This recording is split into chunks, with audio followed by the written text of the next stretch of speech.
everybody. So today what I wanted to do is a Bowdrill set, and thought I'd use a piece of willow that I picked up probably a month or two ago, maybe 2 months ago now, my last little paddling overnighter. This is actually quite a large piece. I saw other sections laying around, but thought this section might do well to do a Bowdrill set for friction fire. So basically I came across this piece of wood when I'd stopped ashore for breakfast, and it was hanging up in a tree, probably about an 8-foot long section, very dry, and had aged enough that all the bark had fallen off it naturally, and quite soft to pushing a thumbnail in there, which typically means it's aged just about perfectly for doing this kind of thing. So what I thought I'd do is just walk through the steps of how to actually carve out the different pieces that you need, and just talk briefly about some of the tools to do it. So with this piece here, essentially what I need is 3 main components. First one being a spindle, so that'll be the vertical portion that's going to spin into the wood. And I've got a nice long section here that's relatively straight. Of course it's much too thick, but I'll essentially cut this off here, carve it down to a reasonable thickness, and we'll use this section here as the spindle. This section here between the fingers with all the knots will actually make a good handhold top portion to put downwards pressure on the spindle. And this end section here, not too many knots, and I should be able to get a nice, at least an inch board out of this. We'll make a nice hearthboard. So the idea is I'm just using one piece of wood for all the different components, and that tends to work out quite nicely. So yeah, this being willow, also most conifers work really nicely for this as well. Basically we're looking for soft woods. So if I were in the field, just depending on what tools I had with me to carve these sections up, I mean even just a Swiss Army knife with a little saw blade will easily cut this up. I may actually even use this today because it's relatively non-messy. Hatchet, if you've got a hatchet along with you, will make fairly short work of this. Not quite as clean of a cut, and you'll get a little bit more wasted wood because you're not going to be cutting a perfectly straight line, right? You'll be notching out a V. Other options, if you have a larger knife with you, and I often, if I'm traveling by myself in the woods, I'll often carry this larger one and really nothing else other than maybe my pocket knife. Because it just saves me the weight of having to carry an axe or a hatchet. With a larger piece of wood like this, if I have another small hunk of log, I can basically hit the end of this knife and baton it right down and into and through a piece of wood. So you don't really even need a saw or a hatchet if you have a large enough knife to pick up the pieces. So maybe we'll pause for a moment. I'm probably going to use this little guy here, and I'll make a cut here that will separate the spindle, and make a cut here that will separate the hearthboard, and then we'll come back and I'll sort of show what the carving process looks like.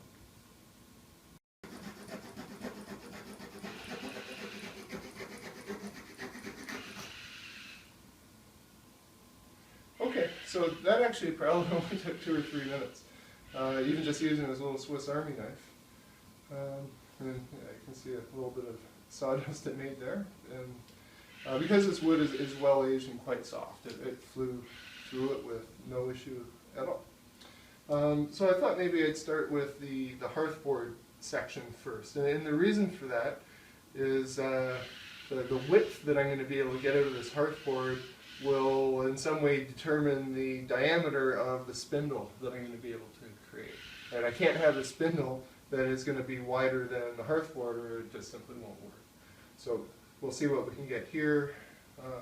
first, and then we'll carve out the spindle based on that. So what I'm looking to do really is to get sort of a rectangular section out of this. So essentially splitting off one side here, splitting off the other side, and coming up with a section that's maybe 3/4 of an inch to maybe 1 inch thick. And since we talked about this, and it's rather light to use as a baton, but we'll use this and see if we can get this thing split nicely. So something like this. For me, when I'm batoning, trying to split wood, try to keep the handle below the tip. This tends to go through more nicely that way. And sort of hitting at the tip portion of the blade. And of course, keeping your fingers well clear of everything. Of course, this is going to damage this piece a little bit, but I'm going to be carving this thing down to a much smaller diameter anyway. So no loss there at all.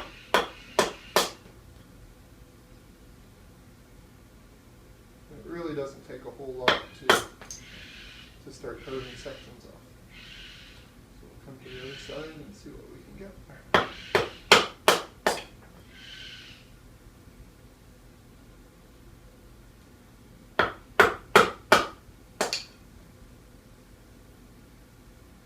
So, not bad. Let's bring the thickness down a little bit more.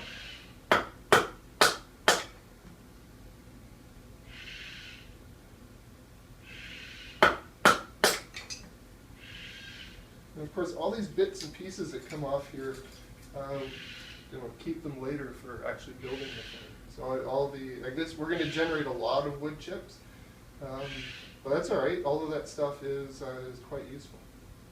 All right, so maybe at this point,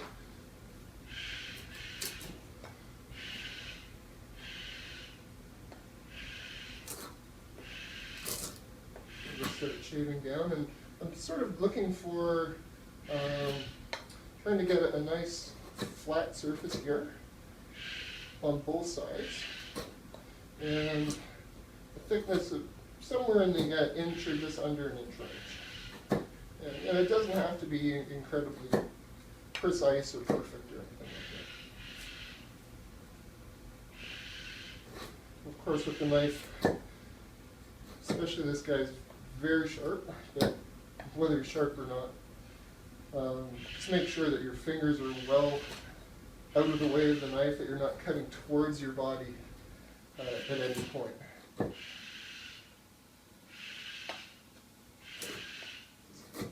Injuries are never any fun, and especially if you're out by yourself, and I do tend to go out on my own quite a bit.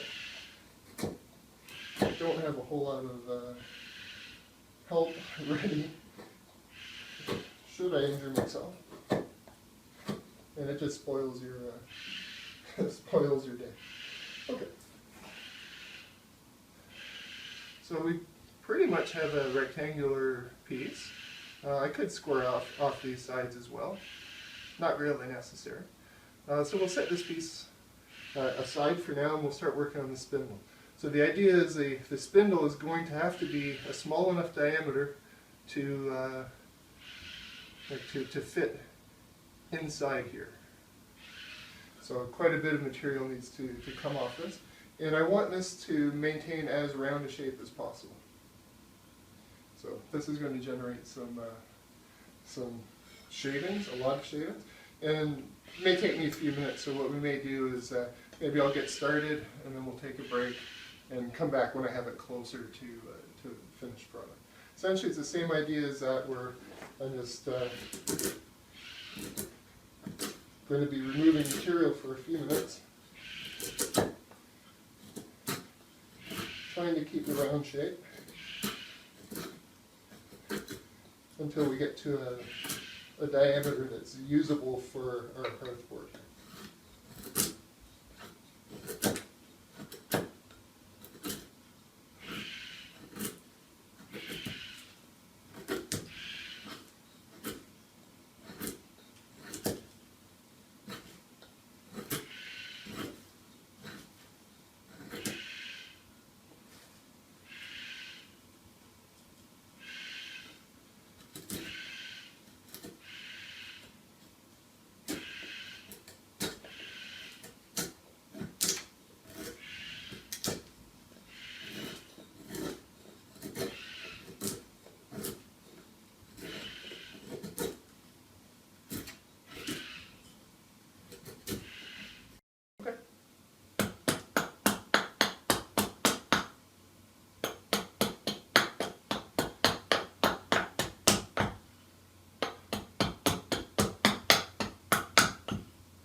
hatchet actually can make shorter work of this, so that's why I switched to the hatchet.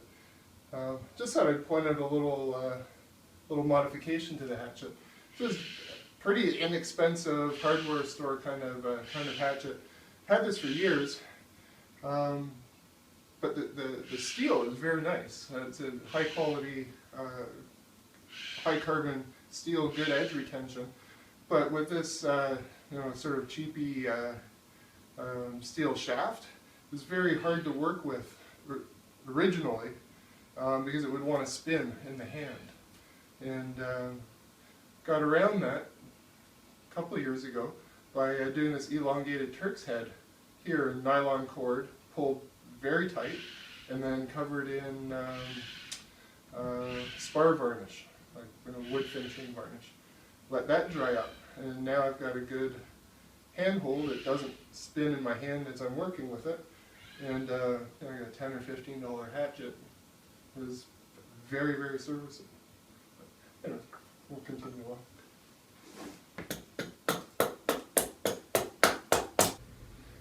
Okay, so we're getting closer to our final diameter, and I moved back to a finer implement. Sort of weird to call a 7-inch knife a fine implement, finer than a hatchet. So we're getting closer to what we're looking for here. So now I'm just sort of refining the shape a little bit, and we'll decide which end we're going to use as the downwards end and which end we're going to use as the upwards end. So you can see we've got an awful lot of shavings going, which is great. I mean, if you're doing this to get a fire going, we have a ton of kindling. So that's one very good benefit. Benefit number two is that even if it happened to be raining, even if it had been raining all day or all night, by starting with a branch that's a much larger diameter than what you're going to be working with as a finished product, what tends to happen is the worst of the moisture tends to be on the outside of the branch. And as you work inside, the wood gets drier and drier as you work towards the center. Well, since we're using really the center portion of the branch for this, I'm working towards drier and drier wood as we go. So it's another good benefit. So I'm going to continue refining the diameter down and making this more round again. Once I figured out which end I'm going to use as the down end, and at the moment I'm thinking it's going to be this end. The other end I'm going to shape into a very pointed sort of a icicle shape, because that, assume this comes down into a very sharp point, is going to then seat into a little hole that will drill in the handhold and sit like that.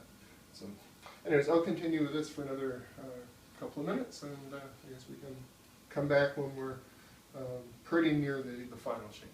Oh, and by the way, all the hollering you're hearing upstairs is Charlie. It's our Goffin Cockatoo, and he's missing our company and wants to be in on the conversation. So no, we don't have a baby crying upstairs. We have a somewhat petulant at the moment bird that wants us to come up and visit. Okay, so we're back again. So we're getting much closer.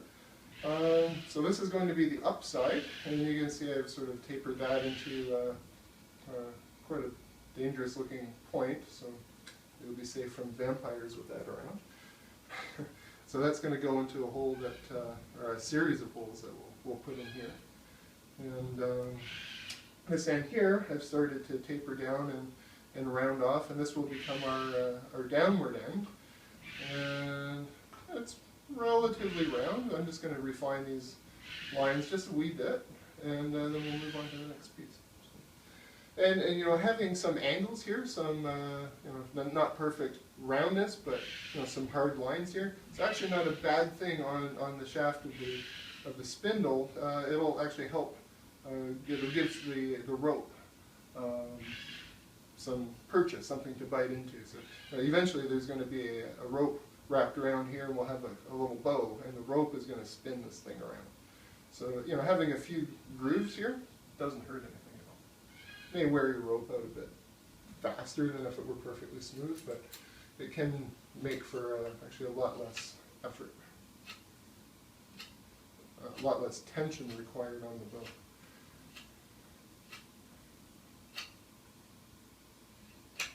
So what I'm looking for on the tip here is something that's relatively rounded. And I don't want any knots or anything that's sort of extra hard. I'm looking for a nice, soft, you know, uniform piece of wood. So you can see here we've got a knot. So that'll be okay. I'll be able to get a few uses out of this. But as we use this, the end will get a little shorter and shorter. And as we get close to this knot, probably I'll want to. Depends how deeply the knot goes through. But you know, if you get to a section where there's a knot, you know, just cut the knot off and start from the softer wood below it. So just make life easier for you.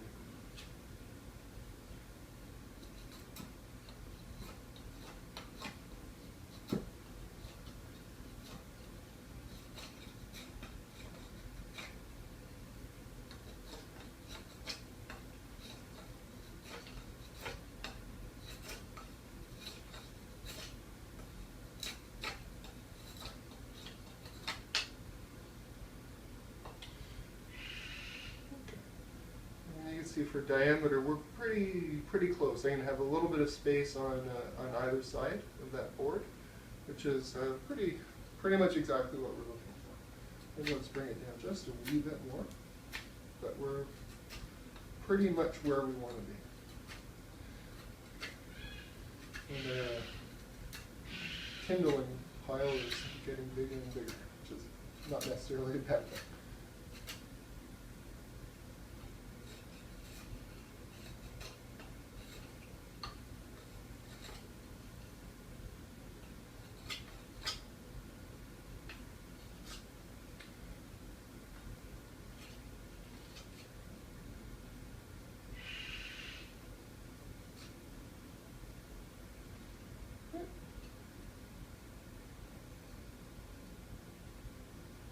We'll probably call that good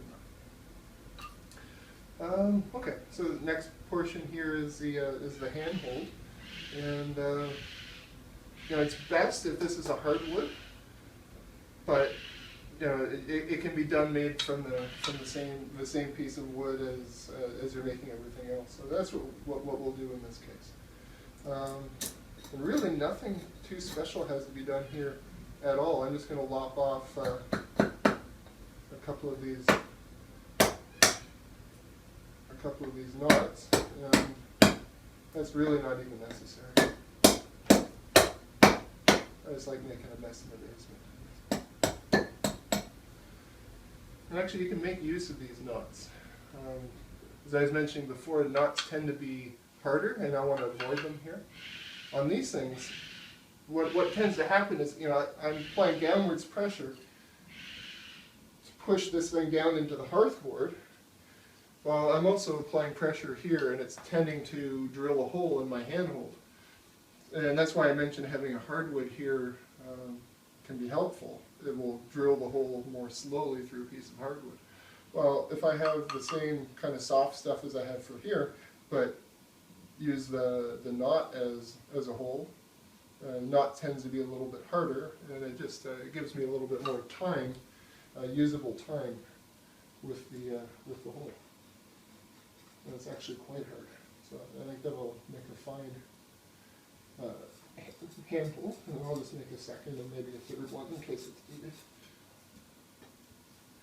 So nothing fancy at all for this, just literally just start a little indentation.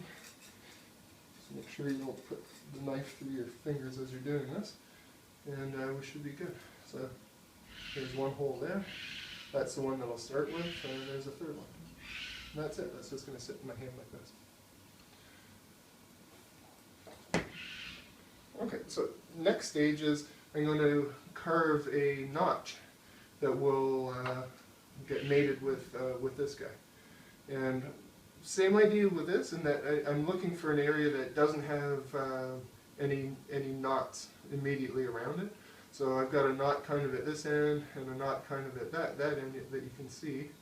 And on the back side I kind of have one in the middle. So what I'm going to do is pick a spot that's away from this knot here and sort of away from that knot.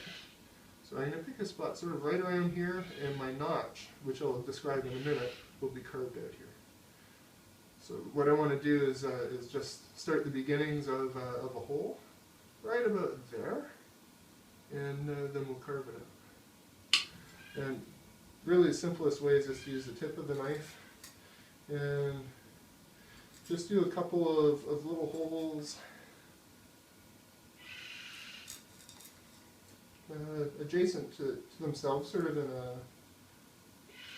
a triangular sort of a pattern, or a quadrangular sort of a pattern, and you'll find that they'll just sort of naturally connect themselves. And this doesn't have to be particularly deep or really nothing too fancy about this. We'll finish it off in a moment when we really mate these guys together. So I'm just starting just the beginnings of an indentation that will fit the end of this spindle.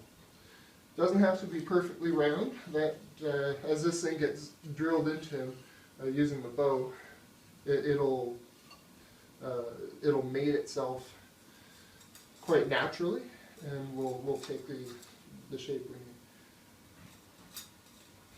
This is where having a knife with a nice round belly here is quite handy for this. It kind of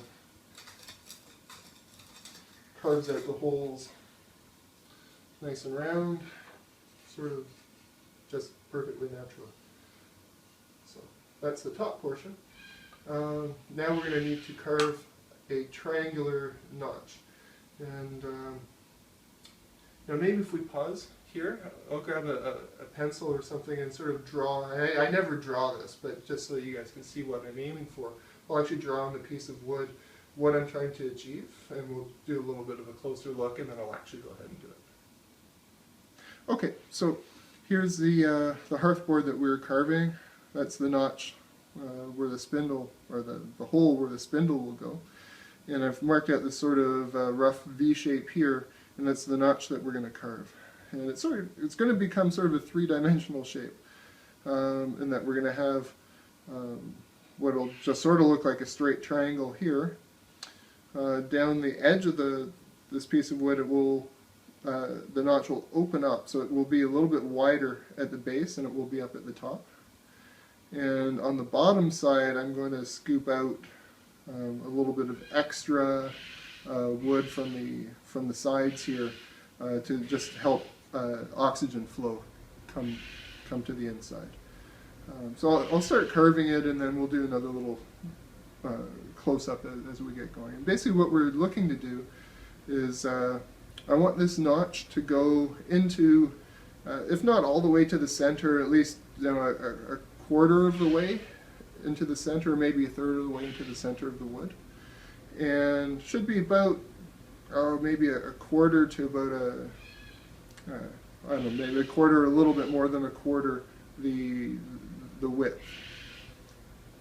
So it should be a decent sized notch, and what's going to happen is as we spin the spindle in here, it's going to create dust, and the dust will fall into this notch. And what I want is a nice area here where the dust will catch and build up rather than just sort of spew all over the place.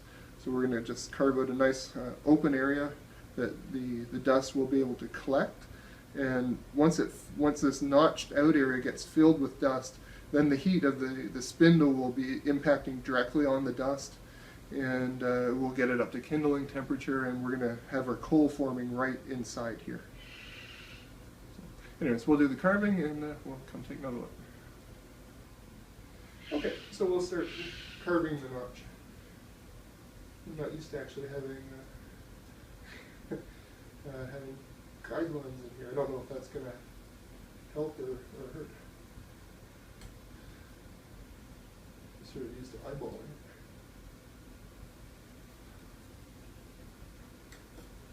So I'm just sort of doing the top part of the notch first. That'll sort of give me basic shape that I'm looking for. And once I get the top part, which I kind of have now, then I can change my angle a little bit and open it up for this lower portion. And you just want to do little bits at a time.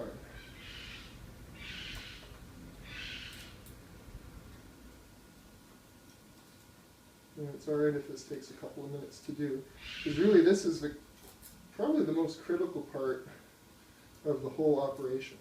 You know, if your spindle isn't perfectly round, or if the hearthboard isn't perfectly flat, or that kind of thing, it's not that big of a deal. But if you don't get a good notch carved that allows for the dust to flow and to be caught readily, then you're just never going to get this whole apparatus to work. So it's okay to spend a little bit of time here and just make sure that you're happy with the results.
We're getting very close. I'll come up and show you momentarily what we've got.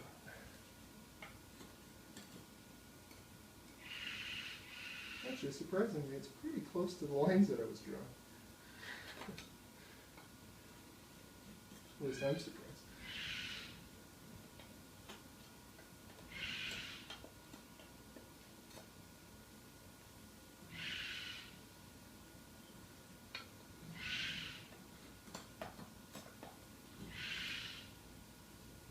Fairly happy with how this is looking. So let's take a look.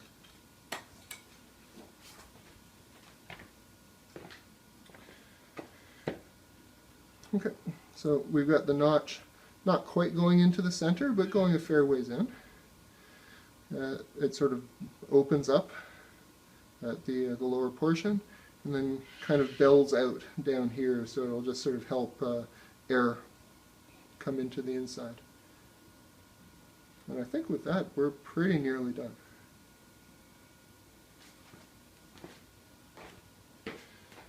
I'm just going to spend a few more seconds just smoothing this out so that the dust doesn't have any excuse not to fall into the right spot. I think I may widen this side out just a wee bit.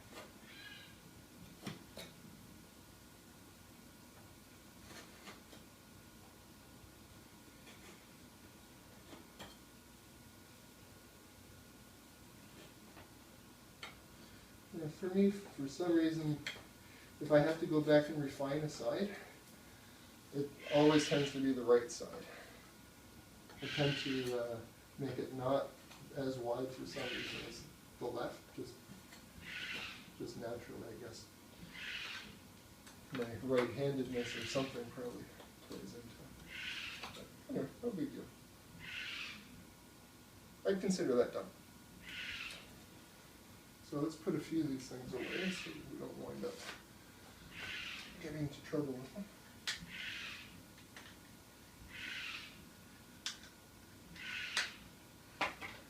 Okay, so basically now what we've got is a notch, a hole and a notch that I'll be able to stand on. This guy will go in here. This guy will go here. And now we just need a bow and a piece of rope. And I put that together a little bit earlier. You know, honestly, I'm not sure how well this thing is going to work. This is a several-year-old, I believe it's a piece of balsam fir. Not certain about that though. It's a several-year-old piece of, I think, balsam fir, but I might be wrong. That I use as made into an atlatl dart, and it's just been laying around in the basement for a while. Really, any kind of stick will do. This may be my worry about this one is that it's a little dry and a little on the thin side, so it may snap while we're going. But there's no real finicky science about this. But the stick really just needs to wrap around the spindle, and that's it. You know, as we hold it down here and move the stick back and forth, it will cause the spindle to spin. So we'll see how it works out. Oh, and I guess the other thing that I'd like to do, if I'm out in the field, I'll just grab a piece of leaf or birch bark or something, and just set that underneath the piece of wood here. We'll do it this way, like that. Just so that when I do get an ember, the ember is going to form down here, and I just need a way of lifting it up to put it in my tinder bundle. And I also don't want the ember to be sitting just on the damp, bare ground, because that's just going to make everything much more difficult. So, you know, a dry leaf, a dry piece of wood, you know, a piece of birch bark, anything like that that will sit underneath will do fine. So this will be my handhold for the top. And once again with this thing, what I'll do is put the spindle in, and I kind of point the downward, what will be the downward end, towards myself. Give it sort of a half turn around here, and you know, pull it until it locks straight. If your rope is a bit on the tight side and you're having difficulty, then put the piece of wood on the ground and just press. You'll see how it bows out, and that will just make your rope a little bit looser. Oop, well, there you go.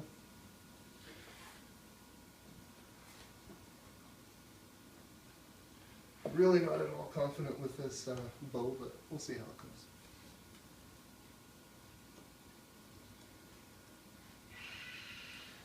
Okay. So what we'll be looking for here is some brown dust. You know, I wonder if we'll even be able to see that. Let me put the white side up. Maybe you'll be able to see the dust forming better. Yeah, just looking for some brown dust to start forming in this notch. We should see some smoke happening, and you know, hopefully where there's smoke we will get an ember. And the way I like to set this up is, you know, foot holding this steady, forearm against the shin, so that this is as braced as it can be, and this guy here, you know, just sort of locked in as best I can, just sort of try to keep things nice and steady. And with the bow, I'm trying to keep it level, or relatively level, and yeah, just straight back and forth strokes. I'm trying to, by keeping it level, I'll hopefully not have the rope creep up or creep down. Either one of those, it can be a bit of a pain. It's nice for the rope to be kind of, you know, stay nice in the middle. We'll see how it goes. So it's going to take a few strokes to get the spindle mated up to the rough hole that we made. And we got some rope creep because I'm busy talking and not paying attention.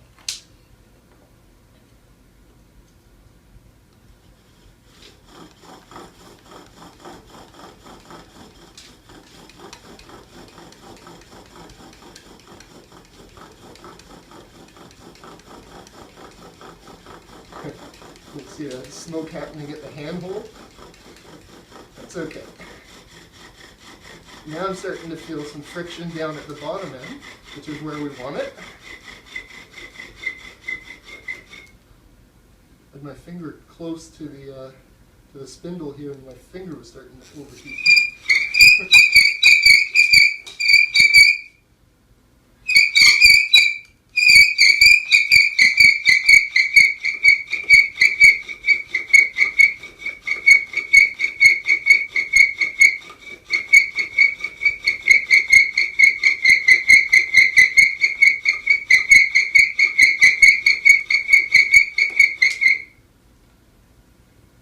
We're getting good friction and lots of dust, but it's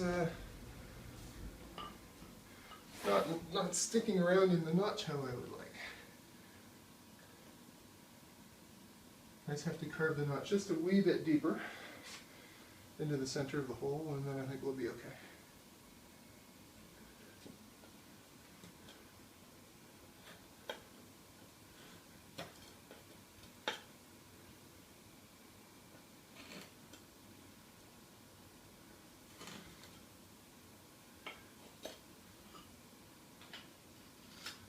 I'll give this end a bit of a sharpen as well, just to reduce friction at the top end. Ideally, we want all the friction to be happening at the hearthboard end. The more that happens up at the top at the handhold, basically the harder you have to work.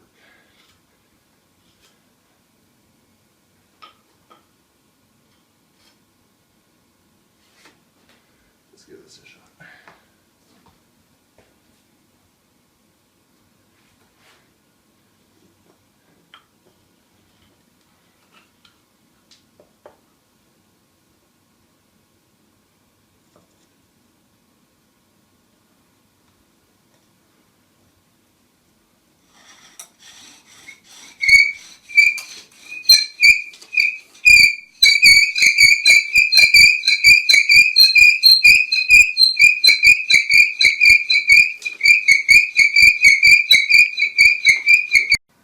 Okay, so we've got an ember going, but wouldn't you know it, 45 seconds before we got the ember going, the camera decided to die.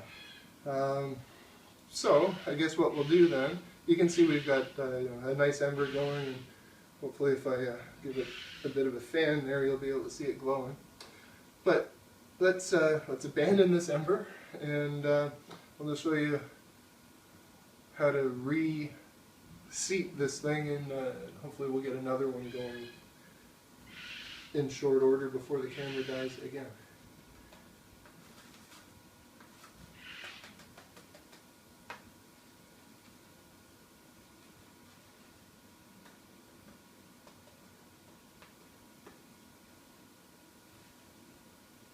Okay. It might not be necessary right now, but if you've been making a few attempts at doing this and they haven't worked out, what happens is the spindle fire hardens. So essentially the wood becomes much harder, and you can probably hear the difference in sound, me tapping that versus me tapping here. And if I try to just immediately go and get another fire going, what's going to wind up happening is this fire hardened portion will spin on this portion, and there'll be very little friction because this thing is so hard, and I'll tend to not get anywhere with it. So what you need to do is remove the fire hardened material until you start getting to a nice soft sound, and you'll be able to feel it with the knife. So I'll just do that again. I'll just sort of recarve the end here, and you'll be able to probably hear more of a crunchy sound on that hard piece of hard portion of wood. Like, you'll really hear it kind of almost like that squeaky, scrapey kind of sound. And as I bring that back down into softer, unhardened wood, you'll hear the sound change.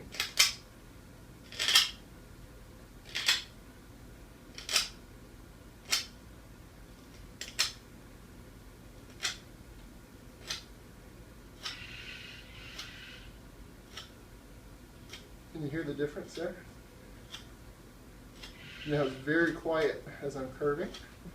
Okay, so you should be able to start to hear a sound change.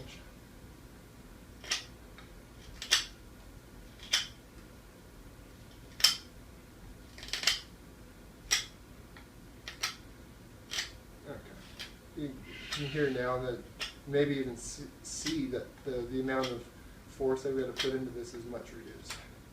So I'm just sort of carving this rough rounded shape again. And you know, it doesn't have to be perfect, and it's not going to fit this hole perfectly, but after a few seconds of spinning, these two guys will just mate up with each other. So same deal on the back end here.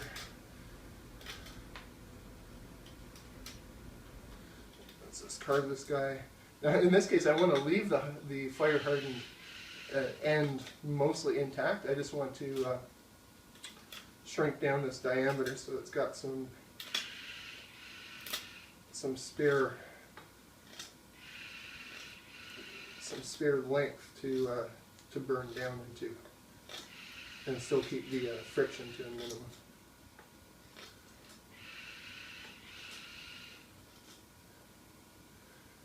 Okay, that'll do, I think. So,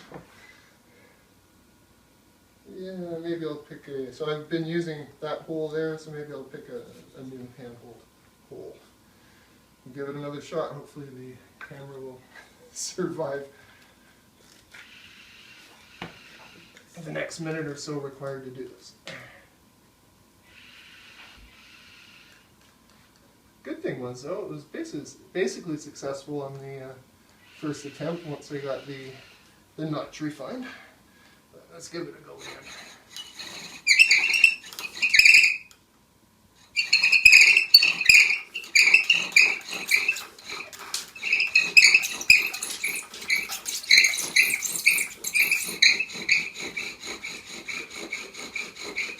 Okay, so we've got things mated up again.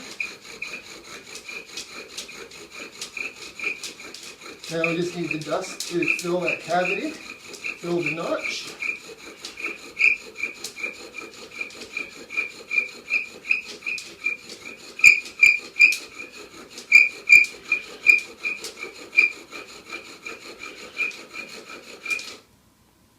And let's see what we've got.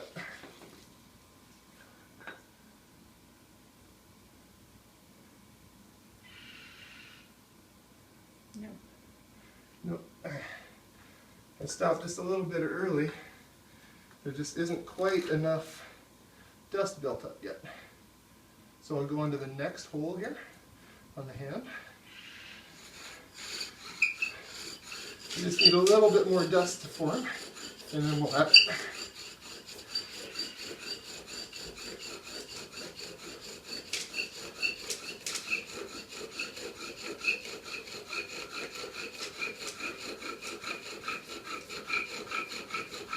Now I see smoke coming out of the bottom of it, so that's usually a good indication that we've got an ember form.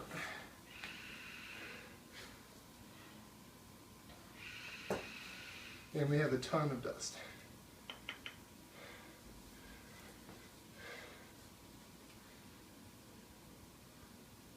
So that's it, we've got our ember. Now all that's left really is to put the ember into a tinder bundle. And what I have here is just some cedar bark, and just cupped into a piece of birch bark. And we'll take this outside and see if we can get a flame going.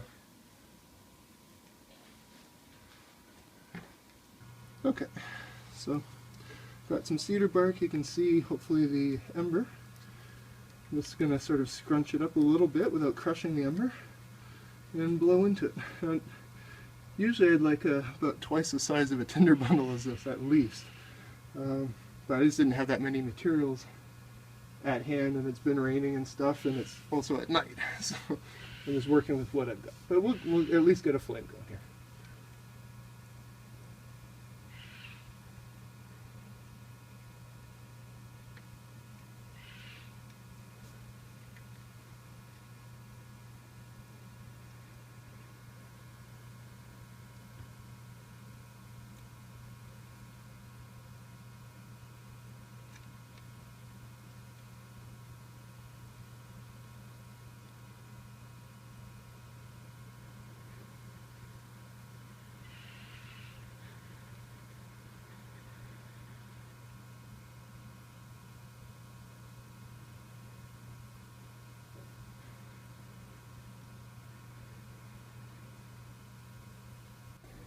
Okay, so we we got a successful ember and put that into our little tinder bundle, and we got a flame going. So just a quick recap. So this was not cedar, this is willow, all one piece of willow, and the components involved are the handhold, spindle, and hearthboard, and carving the notch out of the hearthboard. And I guess the other component is just any kind of stick really that's long enough and a piece of string, and really that's all you need. So once we get an ember going, the ember really will burn for quite a long time, like a couple of minutes if it's a good size ember. So you don't have to panic about getting it quickly into your tinder bundle. Take your time, relax. If you've been working at this for a while, definitely relax, catch your breath, take your time, put it in the tinder bundle, have all your kindling ready to go, and you can see we've got quite a massive pile. Once you blow this up into flame, a bit of birch bark and that kind of thing, kindling goes on top of that, and you should be all set.